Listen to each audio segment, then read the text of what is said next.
Hoy vamos a echar un clavado a una de las fiebres especulativas más fascinantes en la historia. Una que, sin saberlo, puso las bases para todas las burbujas que hemos visto desde entonces.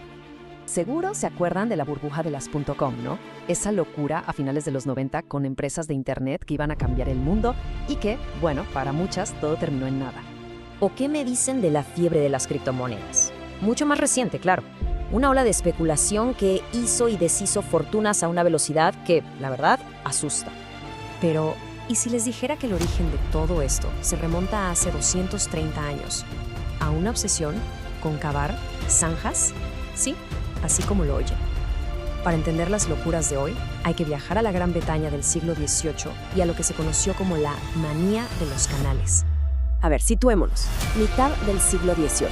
La revolución industrial está a todo lo que da.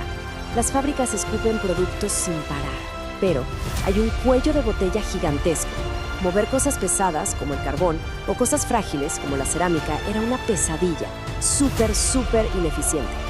Y cuando digo ineficiente, vean esta diferencia. O sea, no es una mejora pequeña, es algo abismal. Un caballo en una carretera podía jalar como 1 tonelada. Pero ese mismo caballo, en un canal, podía mover entre 30 y 50 toneladas. ¡50! Era un salto cuántico en eficiencia. Esto, de verdad, lo cambiaba absolutamente todo. Y aquí es donde aparece nuestro protagonista, Francis Egerton, el duque de Bridgewater. Él tenía un problema muy claro. Tenía minas de carbón y una ciudad, Manchester, que necesitaba ese carbón desesperadamente. Su solución fue, construir una autopista de agua. Pero había un pequeño detalle, un acueducto que tenía que pasar sobre un río. La gente se burlaba, decían que era un castillo en el aire, algo imposible. Pues, ¿qué creen? El castillo en el aire funcionó. Y vaya que funcionó. En cuanto se abrió el canal en 1761, el efecto fue, inmediato.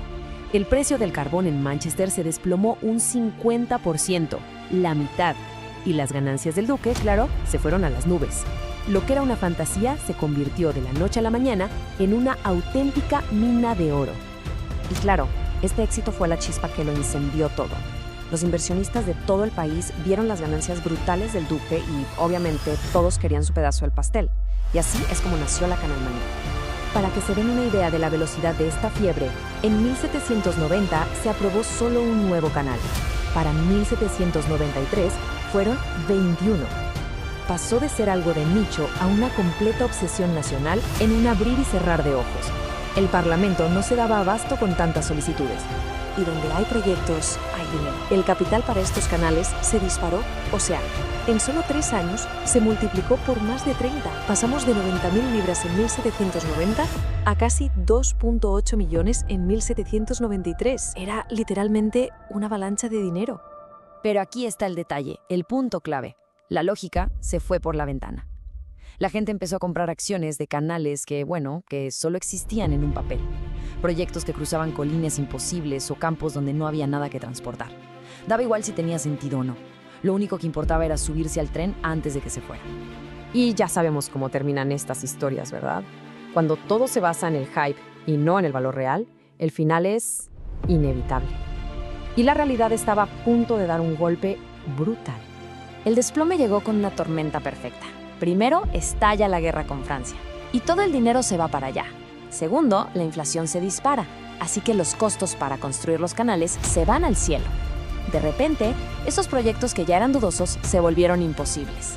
Y ahí empezó el pánico. Para que vean la magnitud del desastre. Las acciones de un canal, el Grand Junction Canal, que habían llegado a costar 472 libras, se cayeron hasta más o menos 100 libras. O sea, perdieron casi el 80% de su valor. Fortunas enteras se hicieron humo. Así de fácil. Pero, y aquí es donde la historia da un giro súper interesante. Porque a diferencia de, las .com o algunas criptos, esta burbuja al reventar dejó algo real. Algo tangible y que lo cambió todo. Y esa es la gran paradoja de todo esto.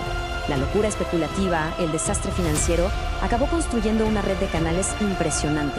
Se convirtió en el sistema circulatorio de la revolución industrial.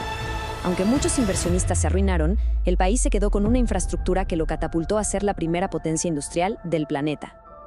Ok, pero la pregunta del millón es, ¿quién se llevó las ganancias de todo este progreso? Y para entenderlo, tenemos que hablar de un concepto clave, La pausa de Engels. Básicamente se refiere a un periodo en el que la economía produce mucho, mucho más, pero los salarios de los trabajadores se quedan estancados. Y los números no mienten.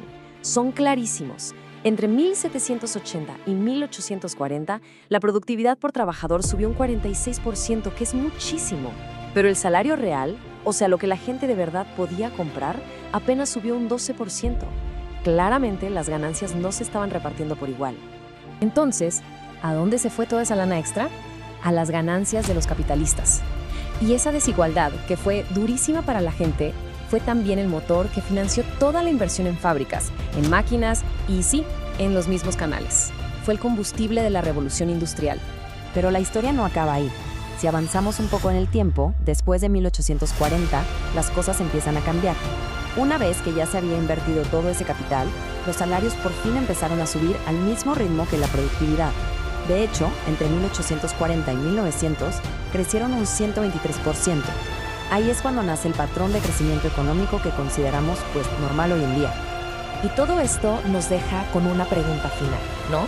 La manía de los canales fue un desastre financiero para muchísima gente, pero al mismo tiempo dejó un legado que cambió el mundo. Entonces, ¿cuál es el costo real de una burbuja? ¿Es solo la locura y el dinero perdido? ¿O a veces, de forma caótica y hasta injusta, son parte necesaria del progreso?